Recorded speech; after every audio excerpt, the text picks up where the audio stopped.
Bonjour et bienvenue à toi. Je suis Genesis. Pour ceux qui ne me connaissent pas, je suis l'autrice de Maintenant je vis. Un livre qui est disponible en ligne sur toutes les plateformes en ligne, telles que Fnac, Amazon, De Site, Cultura, Furet du Nord et toutes les autres, mais aussi en librairie à la commande. Alors, notre thème d'aujourd'hui, c'est l'amour est-il sacrificiel? Je voudrais aborder ce thème avec vous parce que je crois qu'on se fourvoie beaucoup au terme de cette notion de l'amour et du sacrifice. D'abord, on repart d'abord à la définition de l'amour. Pour ceux qui me suivent, vous savez que l'amour, selon le point de vue de Genesis, l'amour n'est pas une émotion. Une émotion, telle qu'elle est définie, c'est une vive réaction en fonction d'une circonstance donnée. Une réaction qui est vive. Donc, la réaction, elle change en fonction de la circonstance. C'est pour ça que le matin, tu peux être joyeux. L'après-midi, dès que tu apprends une nouvelle, tu es triste. Le soir, tu es en colère et ainsi de suite. Et ça ne peut pas être l'amour parce que l'amour ne subit aucune fluctuation, aucun changement, rien. L'amour est. Quand le soleil se lève, il se lève pour tout le monde. Quand la pluie tombe, elle tombe pour tout le monde. Quand la terre décide de faire germer les fruits, de faire germer tout ce qu'il doit sortir de lui, il ne regarde pas à qui il doit donner, à qui il ne doit pas donner. Donc la nature même incarne l'amour. Vous voyez? Et c'est ce qu'est Dieu. Dieu ne sait que donner, se donner lui-même et se recevoir lui-même. Et donc, le sacrifice, derrière le mot sacrifice, il y a une notion de difficulté. Il y a une notion de se priver. Il y a la notion de se priver pour. Il y a la notion d'effort. On fait un effort pour avoir un tel ou tel résultat. D'accord? Et ça s'oppose même à l'idée de l'amour. Ça s'oppose même à l'idée de ce qu'est l'amour. L'amour n'a besoin de rien, les amis. L'amour est. L'amour n'a besoin de rien. C'est nous, êtres humains, qui avons créé toutes sortes d'étiquettes, toutes sortes de notions, de concepts. On a essayé de donner des définitions qui pour nous avaient l'air, qui nous convenaient le mieux. Pourquoi? Parce qu'on a un ego en nous, on a un mental qui a besoin de se préserver, qui a besoin de se protéger et constamment il est en train de donner des définitions aux choses et on vit en fonction de ces définitions. L'amour est simplement. Donc quand tu penses par exemple que se sacrifier pour quelqu'un, c'est ça lui témoigner de l'amour, tu fais fausse route. Quand tu penses que il faut le fait de se sacrifier, c'est ça pour toi la véritable leçon d'amour ou la véritable preuve d'amour, tu es way out, comme disent les anglophones. Tu es way out, tu es à côté de la plaque.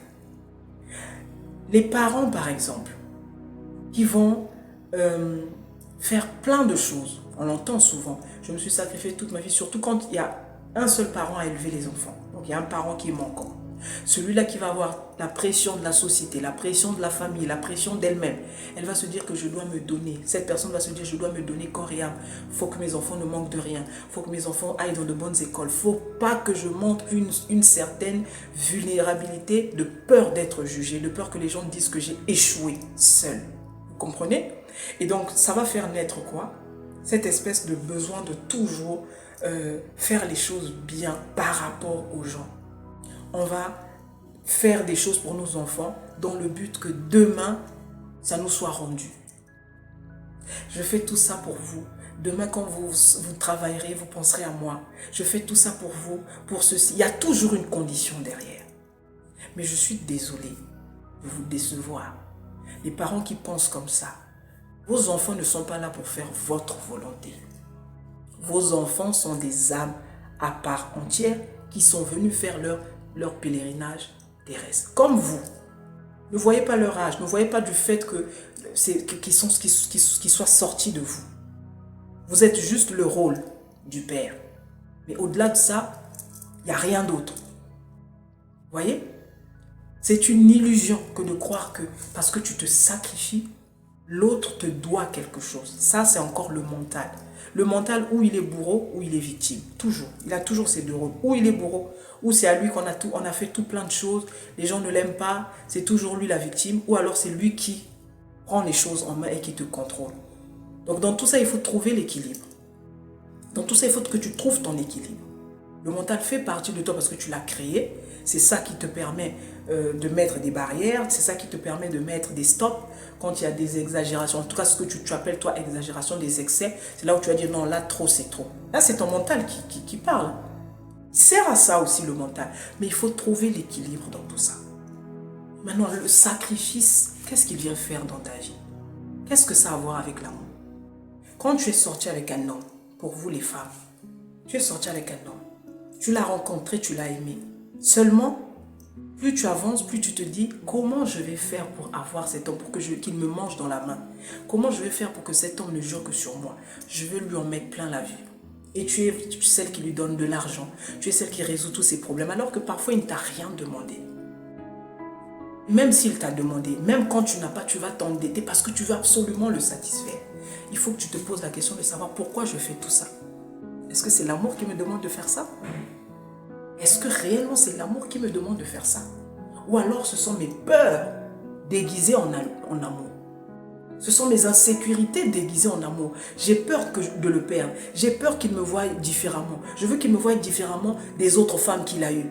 Je veux pas qu'il me voie comme son ex. Et il y a tout plein de choses qui se passent là-dedans. Et donc tu commences à fantasmer, tu te dis, bon, comment je vais faire? Et là, l'ego te donne des stratégies.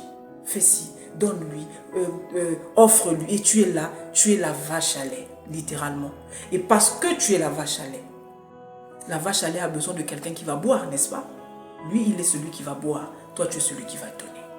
Jusqu'au jour où tu n'as plus de lait à donner. Parce que quand on donne, il faut se remplir à chaque fois pour que tu aies la capacité de donner. Jusqu'au jour où tu ne produis plus de lait. Parce que c'est ce qui vous liait en réalité. Lui ne va plus te trouver utile. Il va partir. Et là, c'est le ciel qui te tombe sur la tête. Avec tous les sacrifices que j'ai fait pour lui, je suis arrivé à m'endetter. Qui t'avait demandé de t'endetter?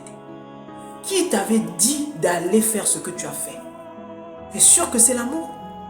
Parce que si c'était l'amour, tu ne serais pas dans cet état. Tu ne serais pas en train de pleurer toutes les larmes de ton corps. Tu ne serais pas en train de le vivre comme la pire des trahisons. C'est parce que tu étais dans tes insécurités. Et là, tes émotions ont été blessées. Tu es dans une configuration. Tu es dans un schéma donné. C'est à toi d'aller travailler d'abord tes blessures. Pourquoi tu as besoin de faire tout ça pour que un homme soit avec toi? Sois juste toi. S'il veut vraiment vivre avec toi, il sera là avec toi. Ne t'invente pas une vie. Je vois des hommes, je parle des hommes maintenant. Pour avoir une nana, tu vas mettre tout plein de stratégies juste pour la voir. Parce que tu la vois d'un certain niveau, tu te dis, bon, ben, celle-là pour m'accepter, celle-là pour qu'elle daigne me regarder, il faut que je vienne d'une bonne famille, il faut que j'ai de l'argent, il faut que j'ai un bon poste. Donc là, tu t'inventes une vie. Ah, moi, je suis directeur dans telle entreprise. Moi, j'ai tant de millions. Moi, je voyage, j'ai fait le tour du monde. Et là, tu t'inventes une vie. Mais en réalité, tes insécurités sont en train de parler. Tu n'as aucune confiance en toi. Tu n'as aucune confiance au Dieu qui t'a créé. Et du coup, tu cèdes à la panique. Tu cèdes aux peurs. Et donc, tu vas t'inventer une vie. Et qu'est-ce que ça va donner demain? Ta véritable personne se montrera. T'inquiète pas. Ça prendra le temps que ça prendra, mais on finira par te découvrir. Parce qu'il n'y a rien qui soit dans les ténèbres qui ne sera découvert. Vous voyez? Et c'est ce qu'on vit, tous ces cas de figure-là. Arrêtez de penser que tu as besoin de te sacrifier. Le sacrifice n'est pas amour. Le sacrifice, c'est un concept mental. Pour aimer, tu n'as pas besoin de te sacrifier. Tu as juste besoin d'être qui tu es. Tu as juste besoin d'être toi. Et si l'amour en face est suffisamment équilibré, il t'acceptera comme tu es. Mais si effectivement ces deux blessures en train de se parler, ben les deux blessures vont se rentrer dedans et parce qu'elles sont blessures, ben elles vont blesser davantage. Vous comprenez? Plus vous êtes amour, plus vous allez vous donner de l'amour. Plus vous êtes blessure, plus vous allez vous blesser. Donc c'est ça que je veux vous faire comprendre. L'amour n'est pas sacrificiel. Moi, mes enfants, j'ai tout fait pour eux. Tu as fait ça pour que tu sois vu. Tu ne l'as pas fait pour tes enfants. Tes enfants ne sont pas là pour vivre la vie que toi tu veux qu'ils vivent. On a tous été enfants, on est tous enfants de quelqu'un. Est-ce que nous sommes tous là où nos parents nous attendaient? Certainement pas. Ça ne fait pas de nous des mauvaises personnes, ça ne fait pas de nos parents de mauvaises personnes. On accepte juste que chacun a un chemin différent. Peut-être que mon père a été militaire, mais moi je ne suis pas obligée d'être militaire comme lui. Moi peut-être ma vie c'est la littérature. Et puis voilà, j'aime ça. Donc toi en tant que parent, la seule chose que tu as à faire, c'est de m'accompagner. Et arrêter de voir tout de suite les stratégies. Ah oui, mais tu vas gagner combien dans le monde dans lequel on vit? Ça, c'est pas à toi de gérer ça. Son Dieu va lui montrer comment il va faire pour gagner sa vie. Vous voyez? Donc, effectivement, on est toujours en train de s'imaginer le pire. Donc, on doit se sacrifier. La notion même de sacrifice est un non-sens pour l'amour. C'est ton mental qui te demande de te sacrifier parce qu'il est dans ces petits jeux de Lego, parce qu'il est dans ces petites stratégies. Pourquoi? Parce qu'il a peur. Le sacrifice suppose une peur. Tu te sacrifies jamais pour rien. Posez-vous la question.